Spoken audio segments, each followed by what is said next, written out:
where I talk about how realistically you can achieve your New Year's resolutions slash goals. This doesn't have to be limited to just New Year's resolutions. So yeah, if that's interesting, let's go ahead and get started. But before we do that,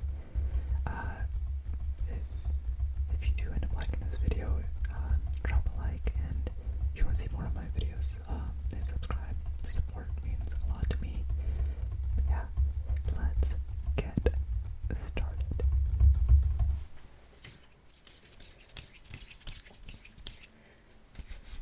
So I have my notes on my computer, but I am going to be writing them on a whiteboard just for some extra tingles. I have 8 tips for you. Some of them are conventional. You've probably heard them before, and some of them maybe you haven't. But regardless, if you combine all 8 together, you should be able to accomplish your resolutions slash goals. Alright.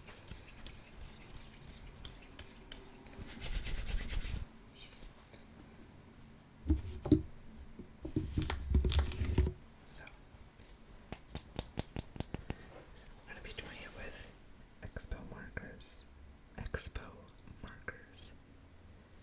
This is my favorite color, but this I think will be a little easier for you to see. I need the focus to come back here. Oh, we are blurry now. That's fine, I'm fine. I bet if we distract it, it might come back.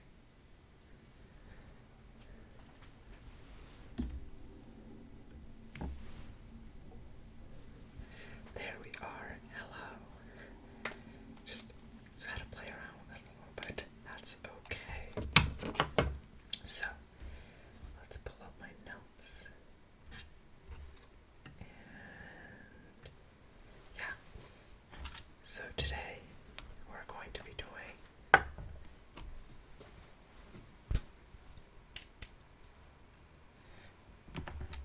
New Year's resolutions. So the first one, I wouldn't say is something that a lot of people have heard before, but it's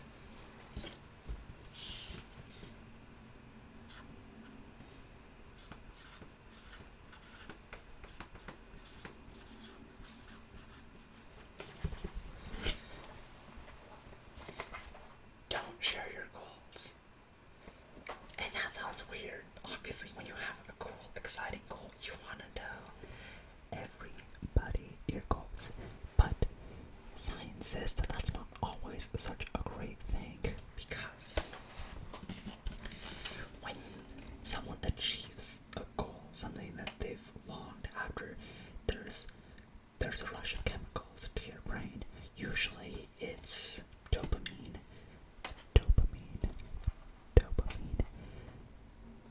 Here's the thing.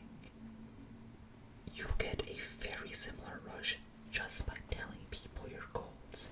And because you've already gotten a chemical rush in association with those things, you are less likely to be motivated to go out and achieve those things. And we don't want that. So you can preface and work your way around telling people things you're interested in exploring.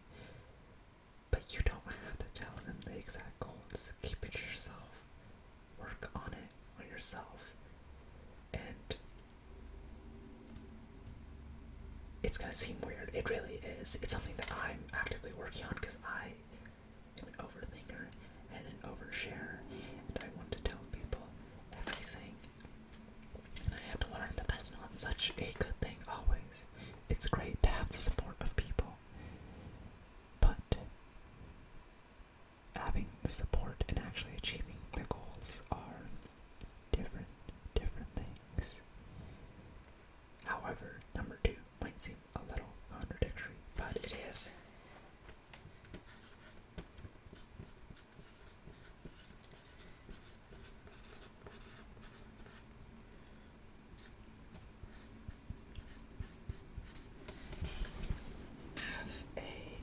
Have a support circle. These are people that you can go to for a variety of different things, and for different people you're gonna have different supports. So for certain things, maybe you have a goal of learning how to cook, you might have a person that you talk to more about that, versus if you have a goal to, get really fit in the gym, you might have a different person. Really, it's where you have like the common connections amongst your friends, family, loved ones, etc. So keep that in mind. So remember, don't get too specific with sharing your goals, but having someone to rely on, not rely on, but to be there for you is incredibly beneficial. I know they seem contradictory, but I do promise that it is possible. It is, I promise, it is possible to combine this two. Don't reveal too much, but have that support. But also, be there for your friends, your family, your loved ones. Support them in their endeavors in whatever capacity you are capable of. But remember that don't absorb all of the burden from someone else. Be very mindful of what you actually have a capacity for. That doesn't mean that you should turn a cold shoulder to everyone, but it means that don't prioritize other people and their mental health over your own. You can make sacrifices at times, and in fact, many times being a good friend requires making sacrifice, but you shouldn't be the one constantly making sacrifices. There needs to be that even exchange. It's important and critical, and if you are not mentally there for yourself, achieving your goals and striving towards peace and happiness, just a state of content, is difficult. On to number 3. I realized I have 9, not 8. Apparently I just miscounted. So,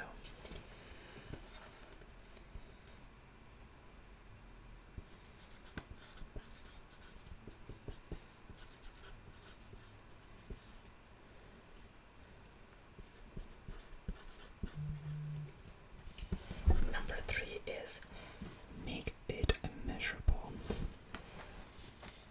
So,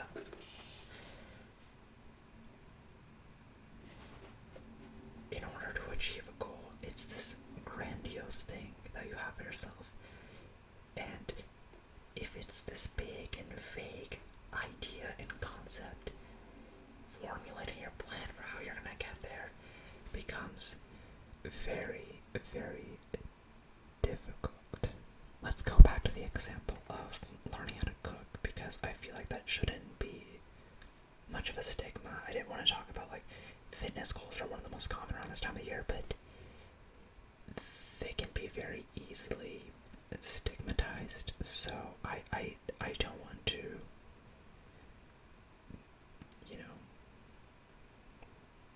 cause issue with certain people. I don't know what could be triggering, what could be stressful to talk about. So let's use cooking as an example. So let's say this year you love watching like the food channel and whatnot, and you want to be really good at cooking desserts. Great, amazing. So one way you could make that measurable is say, hey, by the end of the year, I want to know how to make 25 different desserts. 25 different desserts. That is a way to make it measurable. The next step, number 4, is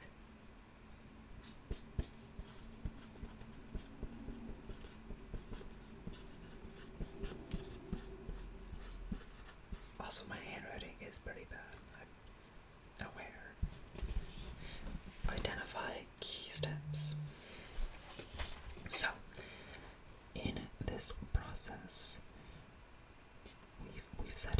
next thing, you want to know how to make 25 different desserts. That in itself is still a big task. It can feel very daunting. But when you break it down into much smaller, attainable goals, things get so much easier. So instead of saying, oh my gosh, I have all these 25 things to do, I'm overwhelmed, what you can do is say, okay, realistically, 25 means that about every 2 weeks, I need to learn something new. So let me come up with a process, a 2-week process that's achievable. Then you're focusing on just the one. I need to learn one dessert over the span of 14 days.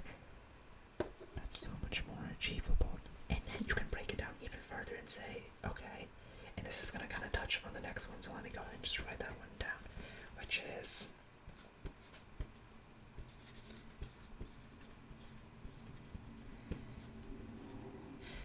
make a plan. So the way you're going to essentially go about it is in those 14 days, what all do I need to do? What are the key points? What is the timeline in that 14 days so that the end goal is that a new dessert is made? Maybe it's making a list of all the ingredients and supplies that you need. That could be step 1 is identifying the dessert that you want to make, and then number 2 is identifying the key components.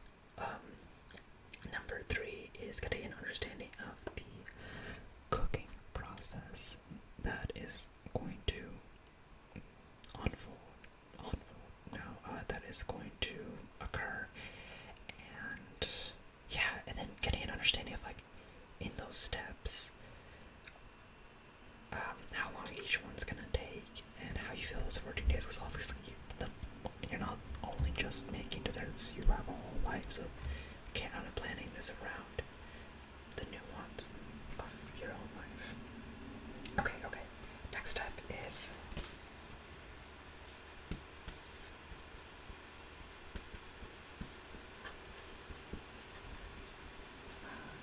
my laptop is having a hard time, but it's okay.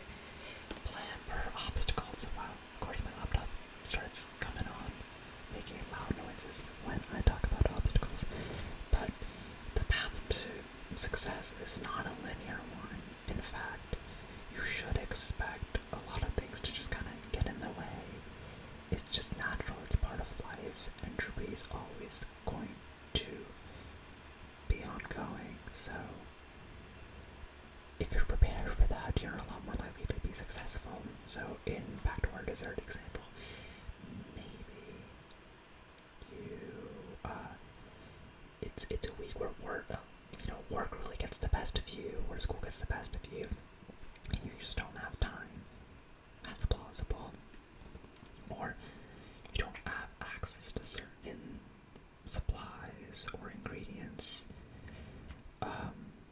All these different things could come up, but if you can identify them and kind of come up with workarounds for them, you will only be the better for it. Next up.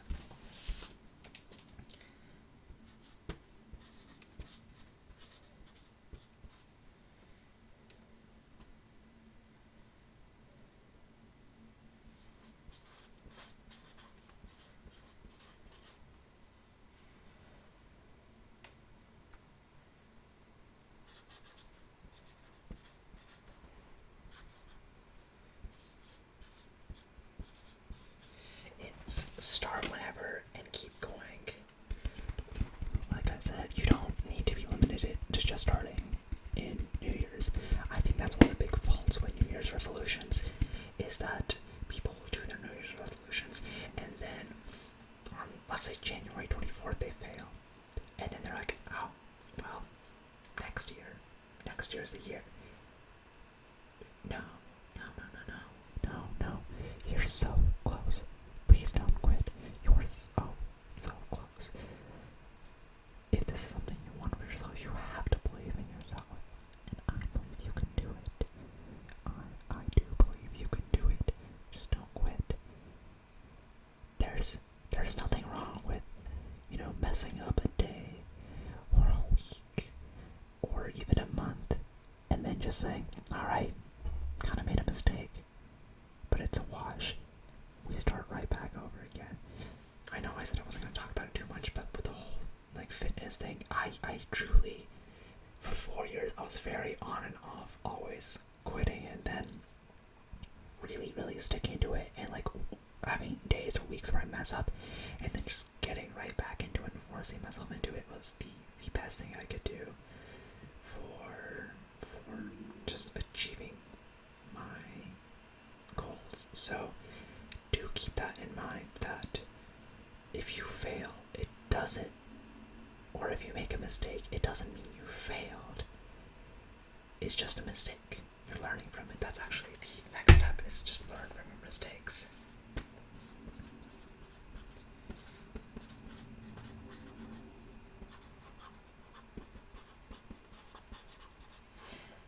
Just constantly be evolving, and don't let it hamper you. You're learning. You're growing. You're becoming better as a person. So don't let yourself get down about just a few simple mishaps. Have more faith in yourself.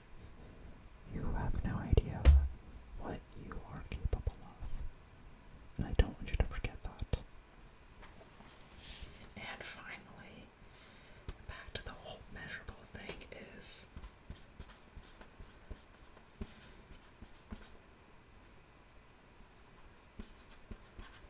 my handwriting's so bad. Track your progress.